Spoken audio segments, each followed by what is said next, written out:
കോട്ടയം പാലായിൽ ബസ് നിയന്ത്രണം വിട്ട് കലുങ്കിലിടിച്ച് ഡ്രൈവർ മരിച്ചു. ഇടമറ്റം സ്വദേശി രാജേഷാണ് മരിച്ചത്. അപകടത്തിൽ നിരവധി പേർക്ക് പരിക്കേറ്റു. ജോസി ബാബു വിവരങ്ങൾ നൽകും. ജോസി, എപ്പോഴാണ് അപകടമുണ്ടായത്? എന്താണ് അപകട കാരണം?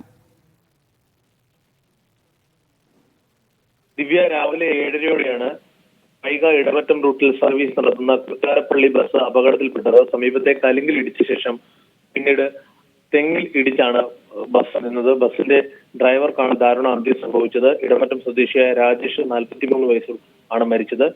പാല ചിങ്കല് ജംഗ്ഷന് സമീപമായിരുന്നു അപകടം. 20ഓളം പേർക്ക് നിസ്സാരമായ പരിക്കുകൾ ഏറ്റിട്ടുണ്ട്. ഇവരെ പാലായിലും ഈരാറ്റുപേട്ടയിലെയും വിവിധ ആശുപത്രികളിൽ പ്രവേശിപ്പിച്ചിട്ടുണ്ട്.